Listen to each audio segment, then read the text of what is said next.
So why is it the fact کہ مذہب ایک اتنی اٹریکٹیو چیز ہے, ہماری فطرت کی آواز ہے, اس کو مس یوز کرنے والے بہت پیدا ہوئے ہیں, پازیٹیو یوز کرنے والے کم نظر آتے ہیں جی؟ یہ چیز بھی اگر آپ انسانی فطرت کا مطالعہ کریں تو سمجھ میں آ جاتی ہے, اور وہ یہ ہے کہ اچھائی, نیکی, خیر, سچائی, دیانت, امانت, یہ اگرچہ بڑی محبوب چیزیں ہیں لیکن انسان آسانی سے ان کی طرف آمادہ نہیں ہوتا, جبکہ برائی ایک ایسی چیز ہے کہ جس کے اندر بڑی کشش ہے.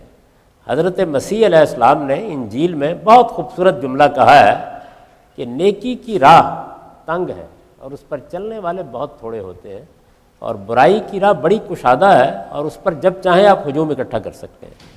تو اس وجہ سے انسان جب اس طرح کے معاملات میں لوگوں کے جذبات کا استحصال کرنے کے لیے اٹھ کھڑا ہوتا ہے تو بڑی آسانی سے وہ اپنے گرد لوگوں کو اکٹھا کر لیتا ہے.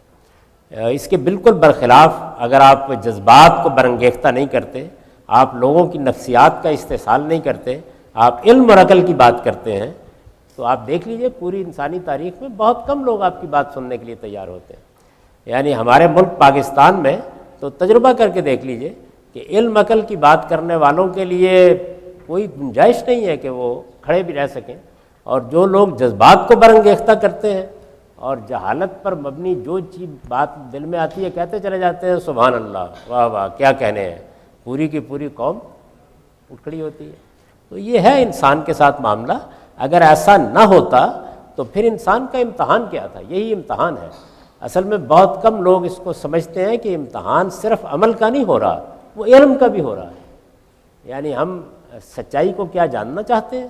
کیا سچائی کو جاننے کی ہمارے اندر سچی طلب ہے؟ کیا سچائی کو ہم جذبات سے الگ ہو کے بھی سن سکتے ہیں؟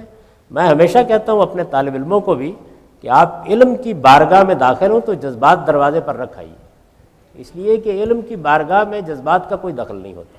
یہاں تو بڑا بے رحمانہ پوسٹ مارٹم ہوگا. تحقیق کی دنیا آپ کے جذبات کو نہیں دیکھتی, وہ تو ہاتھ میں نشتر پکڑے گی اور ہر چیز کو ادھیڑ کے رکھ دے گی اور یہ بتائے گی کہ اصل حقیقت یہ ہے. تو اصل حقیقت کو تو لوگ دیکھنا ہی نہیں چاہتے.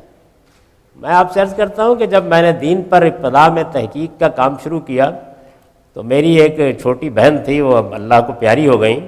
تو ایک دن انہوں نے بہت ہی آزردہ ہو کر مجھ سے کہا کہ تمہاری باتیں تو بہت معقول لگتی ہیں لیکن ساری مذہب کی رنگینی ختم کرتے چلے جا رہے ہیں. تو انسان کو رنگینی کی بڑی تلاش ہے, اور وہ یا برائی میں ملتی ہے یا جہالت میں ملتی ہے یا جذبات کو برانگیختہ کر کے ملتی ہے.